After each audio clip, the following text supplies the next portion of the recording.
ദുഃഖങ്ങളിലൂടെ കടന്നു പോകുന്ന എല്ലാ മനുഷ്യനും എക്കാലങ്ങളും കൊതിക്കുന്നൊരു കാര്യമാണ് എൻ്റെ ദുഃഖകാലം തീർന്നു പോകണം.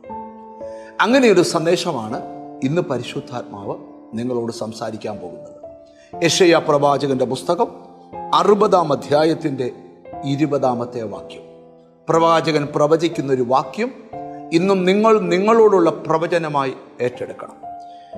യഹോവ നിന്റെ നിത്യപ്രകാശമായിരിക്കും, നിന്റെ ദുഃഖകാലം തീർന്നു പോകും.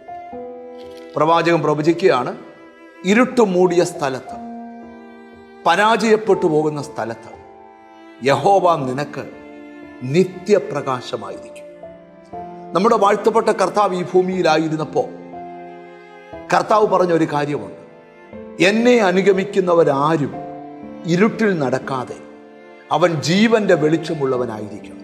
കാരണം യേശു പറയുകയാണ്, സ്തോത്രം, ഞാൻ ലോകത്തിൻ്റെ വെളിച്ചമാകും. അപ്പം ലോകത്തിൻ്റെ വെളിച്ചമായ ക്രിസ്തു പറയുകയാണ്, ആ ക്രിസ്തുവിനെ ആര് ഫോളോ ചെയ്യുന്നുണ്ടോ അവരെല്ലാം ജീവിതത്തിൽ വെളിച്ചമുള്ളവരായിരിക്കണം. എന്ന് പറഞ്ഞാൽ ഇരുട്ട് പൈശാചിക ശക്തികളെയും വെളിച്ചം ക്രിസ്തുവിനെയും കാണിക്കുക.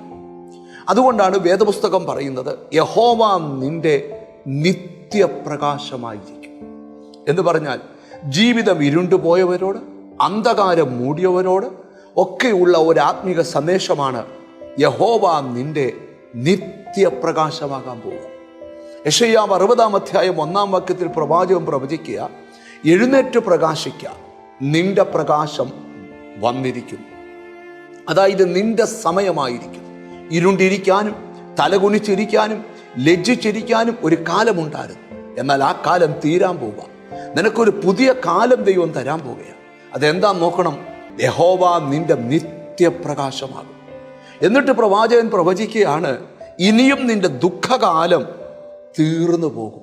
ദൈവത്തിന് സ്തോത്രം. ഒരിക്കലും മാറത്തില്ലെന്ന് വിചാരിച്ച ദുഃഖകാലങ്ങൾക്ക് പെട്ടെന്ന് മാറ്റം വരിക. ഇതൊരു പ്രാവചനിക ദൂതാണെങ്കിലും ഇതിനകത്ത് ഈ കാലഘട്ടത്തിലും ദൈവത്തിന് എന്നോട് സംസാരിക്കാനുണ്ട്. മനസ്സുകൊണ്ടെന്ന് പറഞ്ഞ്, എൻ്റെ ദുഃഖകാലം തീർന്നു പോകും. യഹോവ എൻ്റെ നിത്യപ്രകാശമായിക്കൊണ്ട് ഞാൻ ജീവിതത്തെ മുന്നോട്ട് കൊണ്ടുപോകുമെന്ന് ഹൃദയം കൊണ്ട് പ്രാർത്ഥിക്കാനും പറയാനും ഒരു ദൈവവൈതൽ തയ്യാറാണ്. നമുക്കൊന്നിച്ച് പ്രാർത്ഥിക്കാം.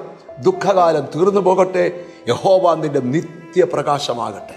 പരിശുദ്ധനായ ദൈവമേ, സ്വർഗസ്ഥ പിതാവേ, എന്നോട് ചേർന്ന് പ്രാർത്ഥിക്കുന്ന മക്കൾക്ക് വേണ്ടി പ്രാർത്ഥിക്കുന്നു.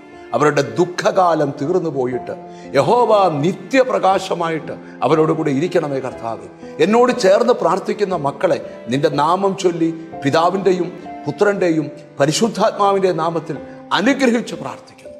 ദൈവത്തിന് സ്തോത്രം. അവർ അനുഗ്രഹമായി തീരട്ടെ, യേശു ക്രിസ്തുവിൻ നാമത്തിൽ തന്നെ. ആമേൻ. വേഗത്തിൽ നിന്റെ ദുഃഖകാലം തീർന്നു പോകും. വേഗത്തിൽ യഹോവ നിത്യപ്രകാശമായി നിന്റെ കൂടെ ഉണ്ടെന്നുള്ള ഉറപ്പും ധൈര്യവും നിനക്കുണ്ടാകും. God bless you.